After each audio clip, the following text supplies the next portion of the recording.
Assalamualaikum warahmatullahi wabarakatuh. Alhamdulillahirrabbilalamin. Wabihi nasta'in ala umuri dunya wa din.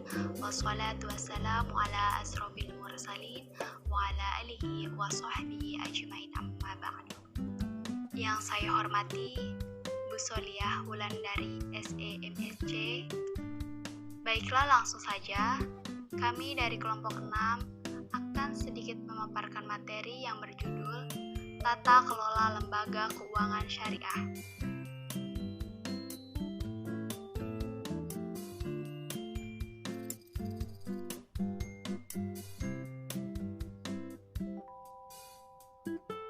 Izin memperkenalkan diri, kami kelompok 6 yang beranggotakan Nurul Aini, Lilis Cahyati, dan saya sendiri, Ningsih.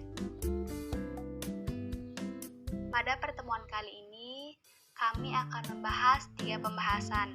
Yang pertama, konsep dasar tata kelola perusahaan yang baik. Yang kedua, penerapan prinsip tata kelola perusahaan yang baik. Dan yang ketiga, implementasi tata kelola perusahaan yang baik di lembaga keuangan syariah.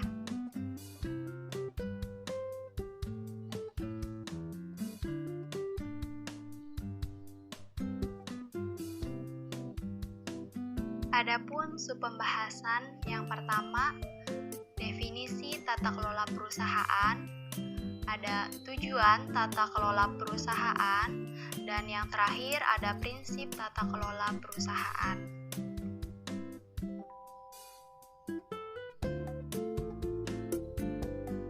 Definisi tata kelola perusahaan. Corporate governance atau tata kelola perusahaan adalah sistem hak, proses, dan kontrol secara keseluruhan yang diterapkan secara internal dan eksternal atas manajemen sebuah entitas dengan tujuan melindungi kepentingan semua stakeholder. Good corporate governance merupakan suatu proses serta struktur yang digunakan untuk mengarahkan sekaligus mengelola bisnis dan urusan perusahaan ke arah peningkatan pertumbuhan bisnis dan akuntabilitas perusahaan. Good corporate governance merupakan struktur yang disusun oleh stakeholder, pemegang saham, komisaris, dan manajer untuk mencapai tujuan perusahaan dan sarana untuk mencapai dan mengawasi kinerja.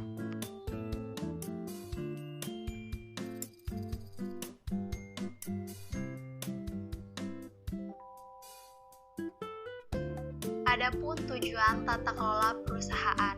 1. Menciptakan sistem pengendalian dan keseimbangan. Yang kedua, mencegah penyalahgunaan sumber daya perusahaan. Yang ketiga, mendorong terjadinya pertumbuhan perusahaan. Dan yang terakhir, menjalankan perusahaan dan memahami fungsi dan peran sesuai wewenang dan tanggung jawab.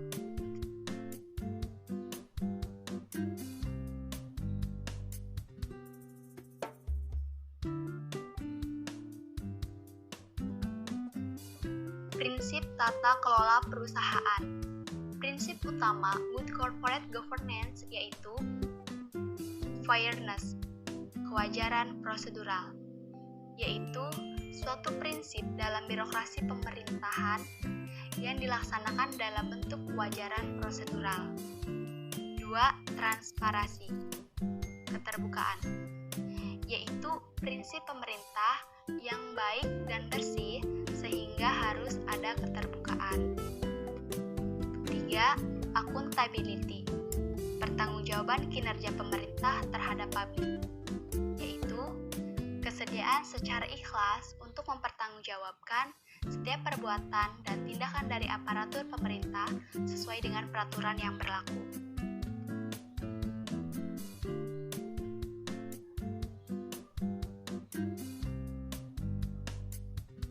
Lanjut, nomor 4, responsibility, pertanggungjawaban profesional, yaitu prinsip yang berkaitan dengan suatu tanggung jawab dan kewajiban pemerintah kepada publik untuk mengetahui tugas dan tanggung jawab yang sudah dilaksanakan.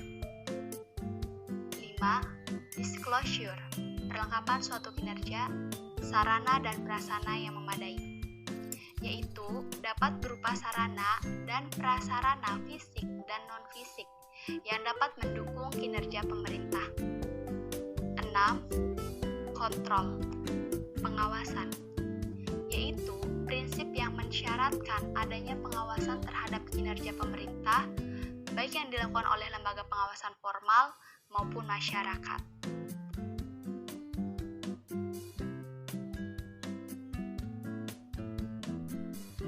Perkenalkan, saya Lilis Cahyati dengan NIM 1814-2017-9.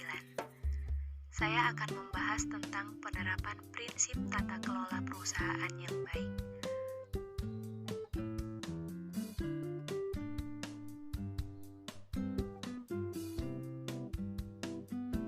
Penerapan prinsip tata kelola perusahaan yang baik meliputi 5 bagian. Yang pertama ada keterbukaan atau transparansi, yaitu perusahaan yang memiliki inisiatif dalam pengungkapan informasi material dan relevan. Informasi tersebut disampaikan dengan cepat, akurat, dan mudah diakses oleh siapapun dan pihak lainnya sebagaimana ketentuan hukum yang berlaku secara tepat waktu. Yang kedua, akuntabilitas atau accountability, yaitu jajaran manajemen memastikan pengelolaan perusahaan dilakukan secara benar, terukur, dan sesuai dengan kepentingan perusahaan. Yang ketiga, ada pertanggungjawaban atau responsibility, yaitu perusahaan memastikan pengelolaan usaha telah sesuai dengan peraturan perundang-undangan yang berlaku, prinsip pengelolaan yang sehat, dan syariah.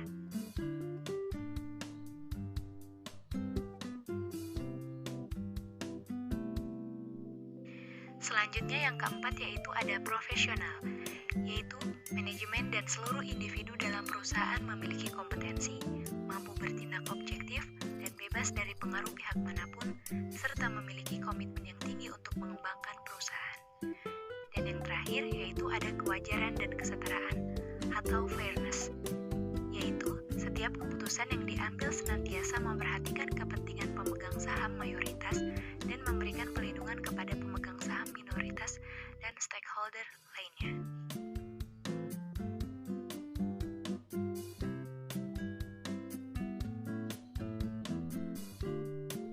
Selanjutnya, saya Nurul Aini dengan NIM 1814200167 akan membahas tentang implementasi tata kelola perusahaan yang baik di lembaga keuangan syariah. Materi ini akan membahas tentang yang pertama, implementasi prinsip corporate governance, yang kedua, kebijakan dasar good corporate governance, yang ketiga, para pihak pemegang kunci dalam corporate governance lembaga keuangan syariah, yang keempat, penguatan praktik tata kelola syariah di lembaga keuangan syariah. Implementasi prinsip corporate governance. Implementasi prinsip corporate governance difokuskan pada 11 pilar, yaitu 1. Pelaksanaan tugas dan tanggung jawab Dewan Komisaris. Yang kedua, pelaksanaan tugas dan tanggung jawab direksi. Yang ketiga, kelengkapan dan pelaksanaan tugas komit. Yang keempat, pelaksanaan tugas dan tanggung jawab Dewan Pengawas Syariah. Yang kelima, pelaksanaan prinsip syariah dalam kegiatan penghimpunan dana dan penyaluran dana, serta penyaluran jasa. Yang keenam, penanganan benturan kepentingan.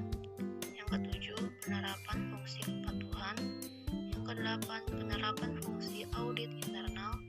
Yang kesembilan, penerapan fungsi audit eksternal. Yang kesepuluh, batas maksimum penyaluran dana. Yang kesebelas, transparansi kondisi keuangan dan non-keuangan, laporan pelaksanaan good corporate governance, serta laporan internal. Selanjutnya, kebijakan dasar good corporate governance. 1. Pedoman pelaksanaan good governance berdasarkan surat keputusan bersama direksi dan Dewan Komisaris. 2. Pedoman tata tertib kerja Dewan Komisaris dan dan direksi. Ketiga, pedoman tata tertib kerja Dewan Pengawas Syariah berdasarkan surat keputusan DPS nomor BNISY /DPS /SK /2014/001 tanggal 11 Desember 2014. 4. Internal audit charter pada bank tertentu.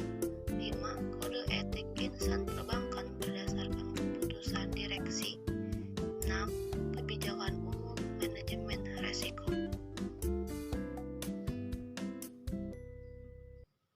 Selanjutnya, para pihak pemegang kunci dalam corporate governance lembaga keuangan syariah.